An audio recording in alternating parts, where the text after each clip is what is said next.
So I did a survey and I asked y'all what the most annoying part of your day was, what was something that was so complicated that you wanted some tricks for, and I gotta say, y'all cannot get out the door with the kids. The kids are losing it, everybody's losing it. I did not know, but if all of these responses are an indicator, y'all, we got big problems getting out the door. Myself included sometimes. Hi, it's Rachel from A Mother Far From Home. I am here to help you uncomplicate family life and simplify. This video is part of my Simplifying Family Life series where I'm going to talk about, kind of get us to think of some higher level things so that we can just make it a little bit less complicated, a little bit less stressful. The first one, and this is an obvious one, so I'm just going to go ahead and get this out of the way, of how to get out the door with your kids, whether it's for school or for church or just for an errand, or like, I'm gonna be honest, how is it so hard to get everybody with all their clothes on? Sometimes I end up, the other day I ended up going somewhere and one of my kids didn't have shoes on and I had to put them on my back, and I thought, how did this happen? How did this child not know they need to wear shoes on? This child is 5. The first point is to plan ahead. If this is something where, you know, you need to get everybody up for it's a fun day or there's something particular happening about school. Now, I'm not talking about them preparing their own selves, but some of these other little things where we're running around trying to gather them at the last minute. If you can do them the night before or get it already prepared and already get it in the car, and then all you're having to do is kind of get dressed, then you're less stressed. So if you're more stressed, then you're like, what, aren't you ready? We have to leave. Or, you know, by the time you even get out the door, you're like, I don't want to leave. I don't want to go anywhere. I don't want to go. I want to stay home now. If you go ahead and pack ahead of time, that takes away some of the pressure. And when we feel the pressure, we put the pressure on the kids, and then it all goes straight to pot. My next point is to start early. I made this mistake a year ago. I said, you know, I don't want to get them up too early for school because they need to sleep, and y'all know I care about sleep. So I thought, I'll just give them like just enough time, and that's gonna work.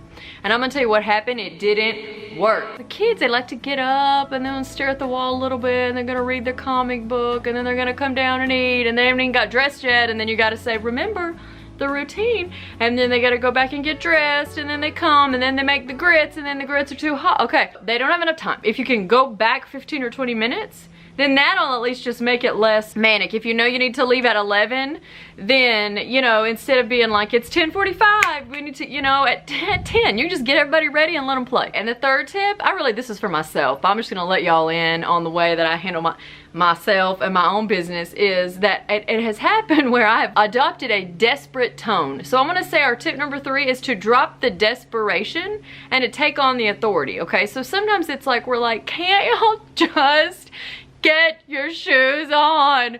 Or like, why do you have to go to the bathroom right before? It feels a little pathetic, you know, we don't feel in control, we feel powerless. The kids are kind of like, okay, mom's like having a moment, I'm gonna go back over here and get out that board game I was thinking about. Just think, okay, I'm the boss, I'm in charge. Just a slight caveat, this really bothers some moms, and they're kind of like, but it's like, we're all a team. But the truth is, you are actually responsible for the government and Child Protective Services for your kids. And so you literally are the boss. You are the one in charge. Put on an authoritative tone. All right, guys, let's go. You know, you don't have to be angry. I mean, in fact, I'm gonna have a video coming out that the difference between being strict and being mean. Okay, you don't have to be mean, but you could just say, we're gonna go, you know, so just have that authoritative tone, because you might have noticed that kids, you know, I'm like, I can't handle these 5 kids, and then I go to pick them up at school, and there's one teacher and got 20 kids and walking in a line behind her, and I think, okay, well, it's me. My next point is to have routine cards, or to have visual routine, or to have it so ingrained that they know what it is. So some of my kids, my son who has ADHD, I have a routine card specifically in his room for him to remember. Does he always remember? No, he doesn't. But at least then I can say, go back to the cards, because my doctor said the less I can verbally instruct them, him particularly, the better. The more I can sort of reference something and they can go to it, the more that it works out. They feel a bit less put upon, okay? Because, you know, sometimes if the kids feel too put upon, then they sort of just don't want to do what you said.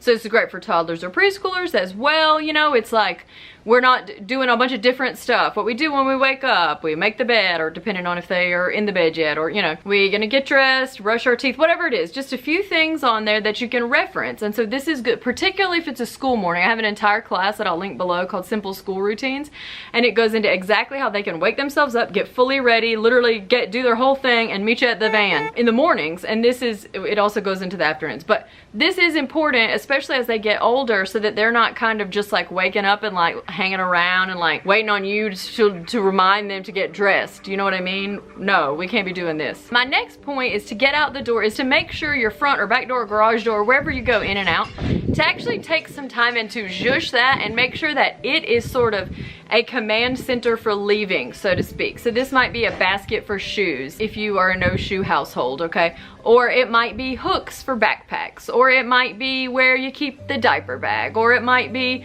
where you keep the stroller, or whatever the case may be, where you keep all of the pool bag if you're going to the neighborhood pool, whatever. So if you keep the areas where you're gonna be leaving the things that you need, then this makes it easier, because instead of you sort of coming in the last time and then you take the bag to your room and then all of a sudden the bag's not there, be a bit thoughtful. Go sit there, you know, go have a cup of coffee and just sort of, you know, think about what might need to happen in this space to make it to be where the people have to get ready, but other than that, there's not that much else that needs to happen to get everybody else out the door. My next one, and I like to go to this because this is like a change up, because if I get stressed, my personality type is, I'm like the worst one. It's an ENTJ and an 8. Can't even say the people on YouTube. I'll probably get like filtered if I say who the people who have these personalities are. It's a bad personality. So when I get under stress, I tend to be like, what is everybody doing? Hello people, come on, get with the program. This is my go-to if I'm super stressed. So if I'm in that, like I haven't prepared, we're a little bit late, I got distracted myself on my skincare routine because I don't normally do it, and then I start doing it and then it takes forever, whatever it is. Now I'm late and I'm stressed. One thing that I like to do to sort of break that if that starts happening is to kind of just be playful or silly about it. And this of course is a strategy that is just in general a positive parenting strategy, but it really can help, especially if the kids are anticipating, they're like, oh, mom's about to yell. Mama gonna yell. But then instead you say, okay, good, you know, whatever. Like do a sing-song voice or kind of come behind them, we've got to go. You know, I don't wanna be, you know. So, well I do, I'm telling you to be silly, so that's it. This can kind of help break some of the tension, you know, if they're feeling kind of the stress of your stress, that this can help you get them going. So kind of keep that in your toolbox when you think you're about to yell. That can be something you go to communicate still the same thing, and then you can kind of still be communicating that urgency but without the anger, because then the more we're angry at these certain times, the more these times just have like a pallor over them. And then it just begins to, that there's a lot of negative energy at that time, and it makes it all worse, frankly. My last one probably, although I had another one on the list, I don't even know what I meant by it. I might read it out. I really don't know what I meant. But one thing that I did, especially when I had 5 under 5, so I had 5 kids in 5 years, I'm gonna tell you a story about how I had my caboose one day. I'm gonna, because it is so something. Let me tell you, I had big old problems getting everybody out the door, okay? But what I would do is I would get one at a time ready, and I would go strap them in.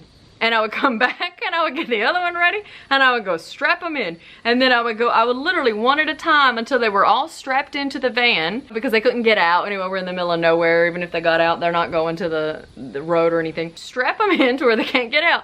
And then instead of it being like you're trying to herd everybody, you're just kind of can do one at a time. I also put on this list pre-filled bags for certain purposes. I'm trying to figure out what I meant. I'm thinking like when we go out to the beach or the boat or somewhere, you know, local, something, maybe I have like, oh, okay, this is a good one, bonus one, I do remember. So I'll keep like a bag of towels, or like a bag of extra shoes, or like a bag of extra clothes. And so when I need to go, sometimes I can just pull it up and go out. So that's something that you could think of doing, kind of how school wants you to keep a bag of extra clothes, like preschool for your little ones in case they... So this can be something you could just keep in the van or in your car, or, you know, in one of those command areas to get you going.